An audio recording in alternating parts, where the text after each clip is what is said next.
Bonjour, je suis Frédéric Rénal, je suis créateur de jeux vidéo, jouets, enfin tout ce qui peut être un peu ludique et les jeux principaux que j'ai faits, c'est le premier Alone in the Dark, Little Big Adventure, Toy Commander, après sur Dreamcast et puis voilà, c'est les plus connus. Mais sinon C'est voilà, j'aime bien ça. bidouiller, fabriquer des objets ludiques, quoi qu'il soit. Et c'est vrai qu'aujourd'hui, je suis là pour le remake de Popcorn. Avant tout, on va parler déjà de l'original, comment ça s'est fait Alors en là, 88. l'original, c'est en 1988, cela ne nous rajeunit pas. Et c'était avec un ami qui s'appelle Christophe Lacaze, moi je travaillais donc au magasin de mon père, je faisais à l'époque des émulateurs Minitel sur Amstrad et des serveurs Minitel sur PC 1512 et des trucs comme ça. Et Christophe un jour est venu en disant « Oh, ben, je voudrais bien faire un jeu, qu'est-ce qu'on fait ?» Donc moi je bossais sur d'autres trucs, donc en fait la programmation c'est Christophe qui l'a fait. Et en fait tous les graphismes et en fait on va dire le game design, même si le jeu est fortement inspiré, Oui, mais là, on pensait même pas le sortir, c'est Christophe qui voulait faire un jeu, donc j'ai fait quelque part donc, le game design, même s'il y a beaucoup d'idées empruntées à un autre jeu bien connu. oui, Et du coup, je dessinais. Arkanoid, pour ne pas le citer. Ah non, il le dit. Et je dessinais sur Atari ST avec un programme GFA pour passer les données en assembleur pour le PC. Et puis donc voilà, donc après c'était inspiré d'Arkanoid, oui, mais bon, plus plein de petites idées, de petits trucs sur un PC à l'époque en 4 couleurs.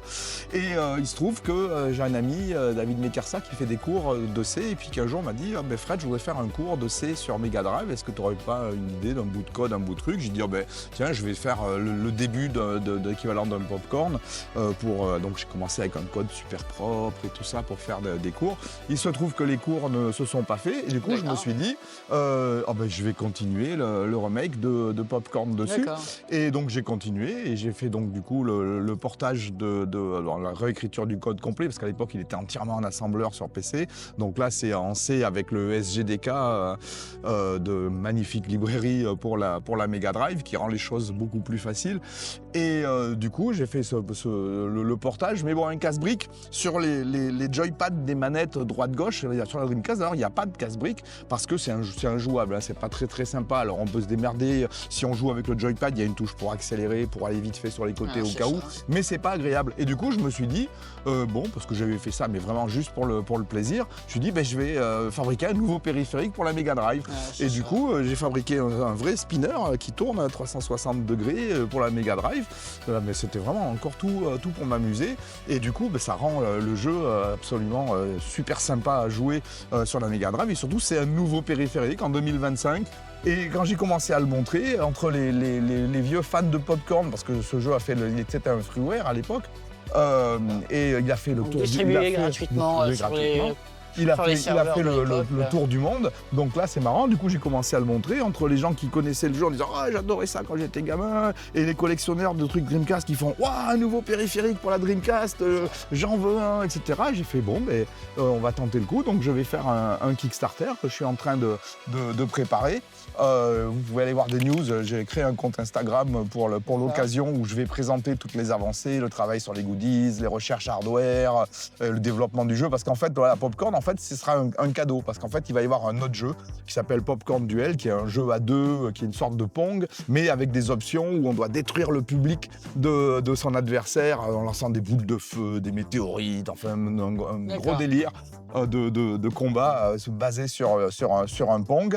Et donc ça sera ça, le jeu du Kickstarter avec Popcorn en cadeau, quelque part. Et du coup, voilà, je présente du coup là au Japan Game Festival parce que voilà, tout le monde est super content de voir ça. C'est un vieux truc, mais vu de manière complètement nouvelle avec le périphérique. Enfin, c'est vraiment un truc bizarre. Et donc voilà, donc faut suivre mon compte Instagram parce que donc je compte lancer un Kickstarter début 2026.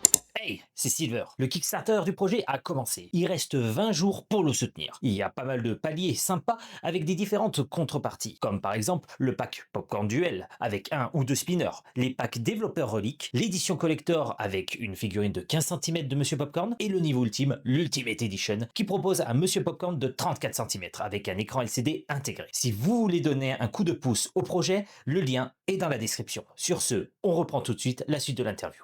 Pour le Kickstarter, parce que j'ai envie de poser quelques questions là-dessus, donc si j'ai bien compris, déjà le premier objectif, le premier palier à atteindre, ce serait sortir déjà une version physique du remake de Popcorn. Voilà, donc déjà les cartouches le basique. et le spinner. Voilà, Parce que- avec l'accessoire, le spinner forcément qui sera produit en série pour ça. Tout à fait. Voilà, toi, j'avais vu il y a 2 mois que tu devais recevoir justement les puces version finale pour valider.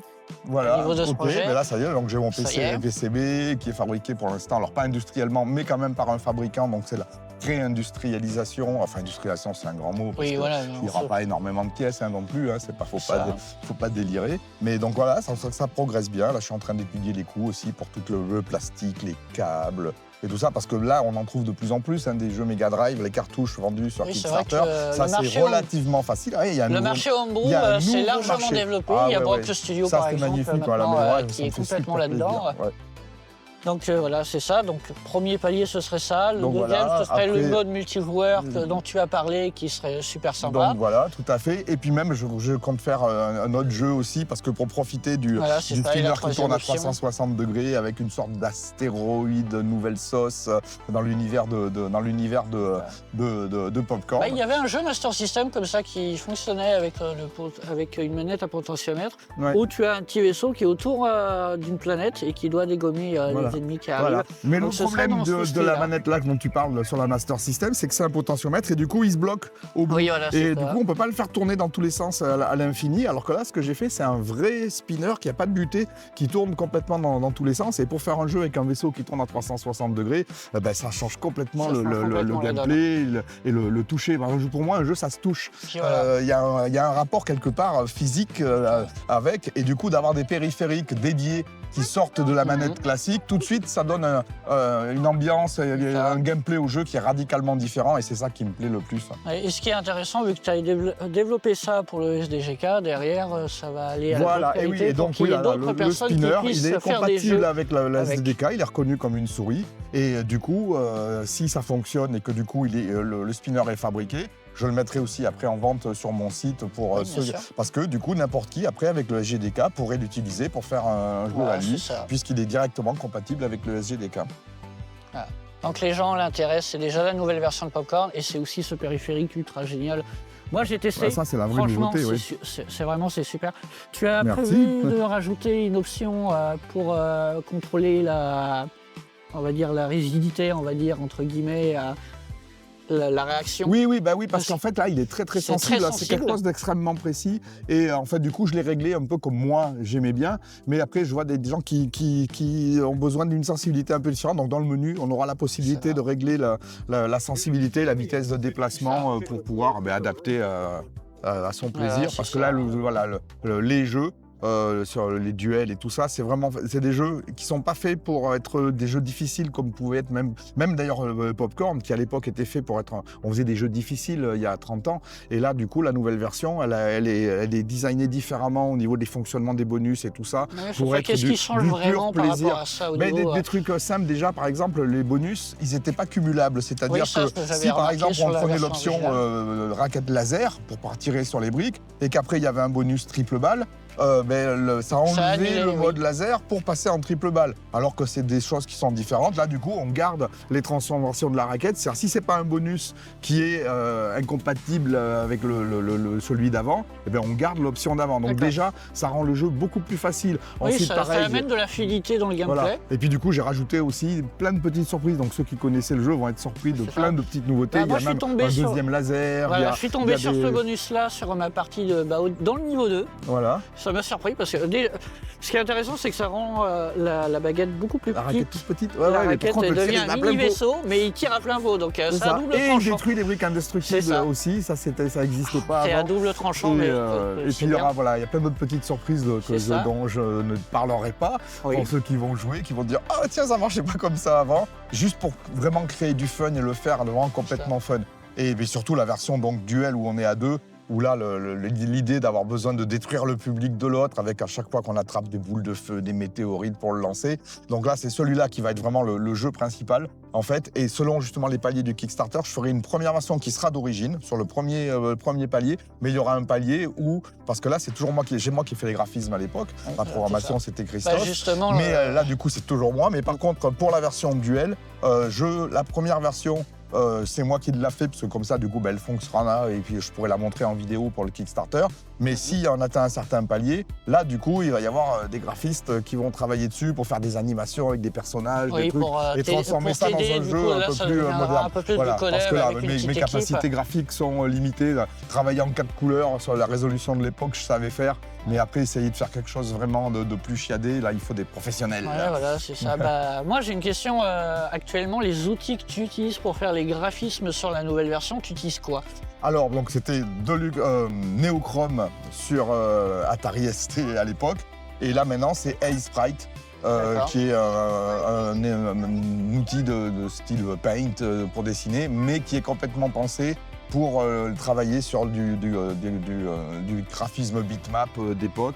Et c'est vraiment un outil qui est bien foutu, parce qu'en plus on peut mettre des scripts dedans comme on veut, et du coup on peut comme ça s'aider pour les contraintes spécifiques à une console, parce que des consoles comme la Mega Drive, c'est des vieilles machines, c'était avant les écrans bitmap, il n'y a pas vraiment de notion de pixels, en fait c'est difficile à comprendre maintenant pour la face, parce qu'on travaille des écrans, c'est un écran de pixels, alors qu'avant non, c'était un mode texte en fait, donc ça devient un peu technique, mais ça se travaille d'une certaine manière, et pour aider pour les contraintes, du coup, grâce au script qu'on peut mettre dans A-Sprite, du coup, on peut essayer de donner des aides pour pouvoir faire des graphismes qui sont vraiment compatibles avec la Mega Drive. Les palettes aussi sont réduites, il n'y a pas les 16 millions de couleurs comme le RGB de maintenant, parce qu'en fait, il y a 4 palettes de 15 couleurs, mais dans une palette de 512 uniquement. Donc pareil, j'ai fait des outils où quand on règle une couleur, il y a une touche à appuyer pour, attention, sur la Mega Drive, clac, elle va devenir cette couleur-là, pour comme ça que les graphistes, et même moi, puissent vraiment ne pas se retrouver déçus, parce que c'est souvent le cas, tu fais le graphiste, tu le mets sur la Mega Drive, tu fais mais pourquoi c'est pas les bonnes couleurs?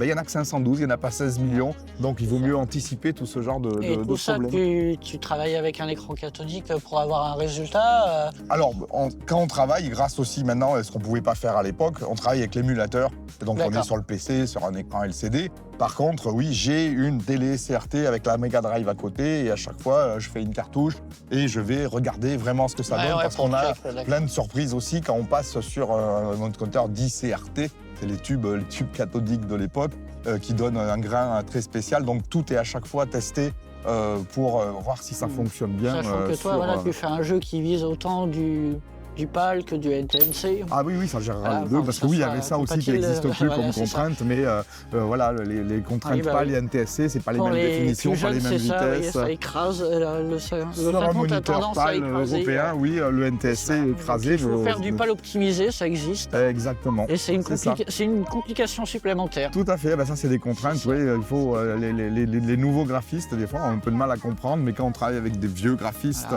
qui ont connu cette époque-là, c'est un peu naturel, et du coup, ça aide. Et la question bonus aussi, on savait qu'à l'époque, sur le Popcorn de 88, on pouvait créer ses propres niveaux avec un éditeur de niveau. Voilà. Oui, exactement. Et sur la version Mega Drive, est-ce que ce sera prévu d'une manière ou d'une autre? Alors voilà, donc je pense que c'est quelque chose qui va être dans les paliers, parce qu'à l'origine, je m'étais dit que je comptais pas forcément le faire, mais il est vrai qu'avec les nouvelles façons de fonctionner des cartouches Mega Drive, on peut avoir pas mal d'espace de stockage, et que du coup, dans les paliers, je mettrai un éditeur pour pouvoir se fabriquer ses propres niveaux pour le jeu. Ouais. Sur ça, moi, je vais citer un exemple, c'est Codemaster avec Micro Machines sur Mega Drive à l'époque. Tu avais le jeu principal, ils avaient leur propre éditeur où tu pouvais créer plusieurs niveaux que tu pouvais garder dans la cartouche. Voilà. Donc ils le faisaient déjà à l'époque.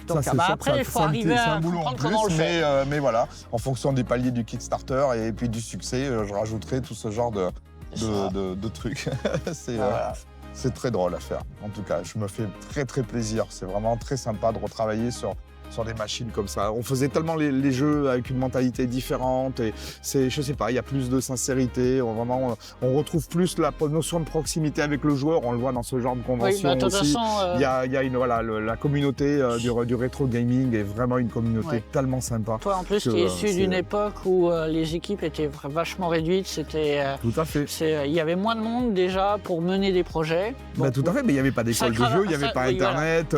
Voilà. Tout était inventé, ça cravachait quand même pas mal. Mais il y avait on bossait jour et nuit, tout le monde bossait jour et nuit. C'était parce qu'on faisait quelque chose de tellement nouveau, tellement spécial, tellement maintenant c'est presque devenu un métier comme un autre. Travailler dans les jeux, donc là oui c'est sûr que la taille des équipes, les mentalités étaient très différentes. Dans la manière de faire les choses, tu veux rester vraiment à une échelle humaine, faire ça. Voilà, c'est vraiment un projet. Moi je le sens comme un projet passion, un truc qui vient au fur et à mesure. Avant même de faire des jeux vidéo, avant que l'informatique existe, alors pas avant que l'informatique existe, mais qu'elle soit répandue comme elle l'est maintenant, je faisais des jeux pour mes copains avec des bouts de dés, des bouts de carton, et donc voilà. Et je faisais des jeux pour faire jouer mes copains. Et j'ai toujours gardé ça quand je fais un jeu, je fais un jeu pour faire jouer mes copains.